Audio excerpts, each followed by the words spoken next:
November 11 മുതൽ social മീഡിയയിൽ വൈറലായി നിറഞ്ഞു നിൽക്കുന്നത് ചൈനയുടെ 6ാം തലമുറ യുദ്ധവിമാനത്തിന്റെ ചിത്രങ്ങളാണ്. ഒരു സംയോജിത ബഹിരാകാശ വായു യുദ്ധവിമാനമായിട്ടാണ് ചൈന ഇത് വിഭാവനം ചെയ്തിരിക്കുന്നത്.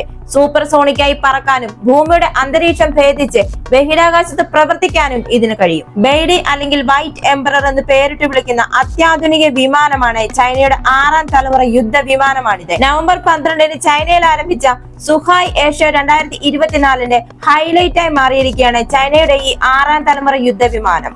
സർക്കാർ ഉടമസ്ഥതയിലുള്ള എയ്റോസ്പേസ് ആൻഡ് ഡിഫൻസ് കമ്പനിയായ the aviation industry corporation of ചൈനയാണ് ഇതിന്റെ മാതൃക സൃഷ്ടിച്ചത്.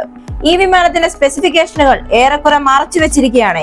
എങ്കിലും അതിന്റെ പ്ലക്കാർഡ് അതിന്റെ സവിശേഷതകളെ കുറിച്ചുള്ള ചില ഉൾക്കാഴ്ചകൾ നമുക്ക് തരുന്നുണ്ട്. പ്രൊജക്ട് നാൻഡിയൻമെൻ എന്നതിന് കീഴിൽ രൂപകൽപ്പന ചെയ്തിരിക്കുന്ന ഈ വിമാനത്തിന് ഭൂമിയുടെ അന്തരീക്ഷത്തെ ഭേദിക്കാൻ കഴിയുമെന്ന റിപ്പോർട്ടാണുള്ളത്.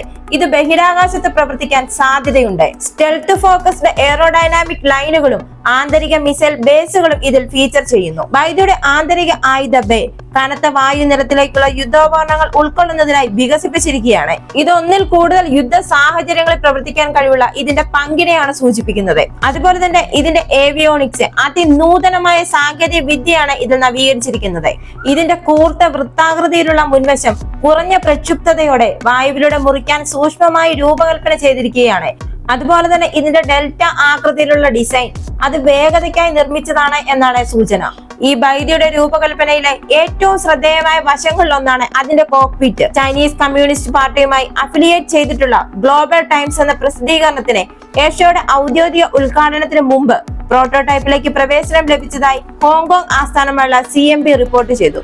റിപ്പോർട്ടർ കോക്പിറ്റിനെ അങ്ങേയറ്റം വിശാലം എന്നാണ് വിശേഷിപ്പിച്ചിരിക്കുന്നത്.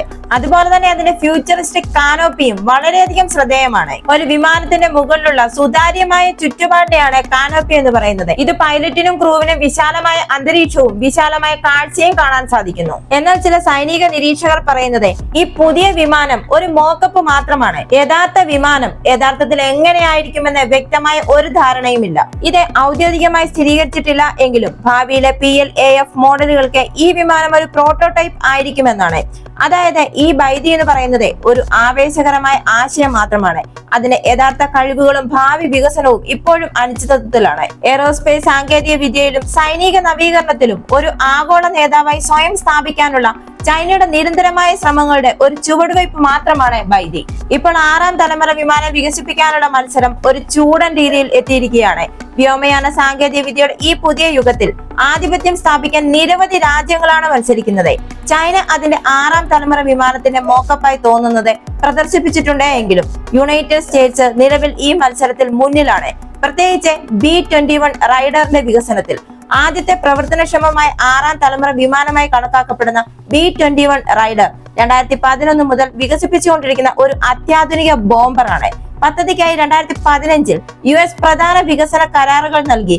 എന്നാൽ വിശദാംശങ്ങൾ മറച്ചുവെച്ചിരിക്കുകയാണ്. 2022 വരെ US സൈന്യം ബോംബറിനെ പൊതുജനങ്ങൾക്ക് മുന്നിൽ വെളിപ്പെടുത്തിയിരുന്നില്ല. B-21 വിപുലമായ പരീക്ഷണ ഘട്ടത്തിന് ശേഷം 2023 നവംബറിൽ ആദ്യത്തെ വിജയകരമായ പറക്കൽ നടത്തി. കുറഞ്ഞത് 3 യൂണിറ്റുകളെങ്കിലും നിലവിൽ വിലയിരുത്തപ്പെടുന്നുണ്ട്. ഇതുവരെ ടെസ്റ്റുകൾക്കൊന്നും വലിയ പ്രശ്നങ്ങളൊന്നും നേരിട്ടിട്ടില്ല. അതുപോലെ തന്നെ H-21 എന്നറിയപ്പെടുന്ന തങ്ങളുടെ 6ാം തലമുറ ബോംബറിലും ചൈന പ്രവർത്തിക്കുന്നുണ്ട്. ഇതുപോലെ തന്നെ ലോകമെമ്പാടുമുള്ള പല രാജ്യങ്ങളും അവരുടെ 6ാം തലമുറ യുദ്ധവിമാന പദ്ധതികൾ മുന്നോട്ട് കൊണ്ടുപോകുന്നുണ്ട്. USA next generation air dominance, UK നേതൃത്വത്തിലുള്ള ഗ്ലോബൽ കോമ്പാക്ട് എയർ പ്രോഗ്രാം, ജർമ്മനും ഫ്രഞ്ചും കൂടി ചേർന്ന് ഫ്യൂച്ചർ കോമ്പാക്ട് എയർ സിസ്റ്റം എന്നിവ ഇതിൽ ഉൾപ്പെടുന്നു. UK-യും ജപ്പാനും ഇറ്റലി എന്നിവയുടെ സംയുക്ത പദ്ധതിയായ GCAPക്ക് UK സർക്കാർ ഈ അടുത്തിടെ അനുമതി നൽകിയിരുന്നു. ഈ പദ്ധതി ആസൂത്രണം ചെയ്തതുപോലെ പുരോഗമിക്കുകയാണെങ്കിൽ GCAP ലോകത്തിലെ 2ാമത്തെ 6ാം തലമുറ യുദ്ധവിമാനമായി ഉയർന്നു വരാം. ചൈന തങ്ങളുടെ സ്വന്തം വിമാനത്തിന്റെ അപ്രതീക്ഷിതവും നേരത്തെയുള്ള അനാച്ഛാദനവും കൊണ്ട് ആഗോള സമൂഹത്തെ ഇപ്പോൾ അത്ഭുതപ്പെടുത്തിയിരിക്കുകയാണ്. ഇല്ല എങ്കിൽ ലോകത്തിലെ തന്നെ 2ാമത്തെ 6ാം തലമുറ വിമാനമായി മാറാൻ പോകുന്നത് UK-യും ഇറ്റലിയും ജപ്പാനും ചേർന്ന് സംയുക്തമായി നിർമ്മിക്കുന്ന പദ്ധതിയായ GCAP ആയിരുന്നു. ഒരു 6ാം തലമുറ വിമാനം എന്ന് പറയുമ്പോൾ ഇതിൽ ഉയർന്ന വേഗതയുള്ള supersonic flight, all direction stealth, laser, high power microwave സിസ്റ്റങ്ങൾ തുടങ്ങിയ ഡയറക്ട് എനർജി വെപ്പൺ സംയോജനം ഉൾപ്പെടെയുള്ള മെച്ചപ്പെടുത്തിയ കഴിവുകൾ അവതരിപ്പിക്കുമെന്നാണ് പ്രതീക്ഷിക്കുന്നത്. അതുപോലെ തന്നെ അതിന്റെ എഞ്ചിൻ ശക്തിയും. ഇങ്ങനെ ഈ ഒരു രീതിയിൽ യുദ്ധവിമാനം ആദ്യമായി വികസിപ്പിക്കുകയും വിന്യസിക്കുകയും ചെയ്യുന്ന രാജ്യത്തിനായിരിക്കും സൈനിക വ്യോമയാനത്തിന്റെ ഭാവിയുടെ മാനദണ്ഡം സ്ഥാപിക്കാനാവുക. ഈ വീഡിയോ നിങ്ങൾക്ക് ഇഷ്ടമായെങ്കിൽ മറക്കാതെ തന്നെ ഈ ചാനൽ ഒന്ന് സബ്സ്ക്രൈബ് ചെയ്യുക, ഒരു ലൈക്ക് തരിക. അടുത്ത വീഡിയോയുമായി വീണ്ടും കാണാം.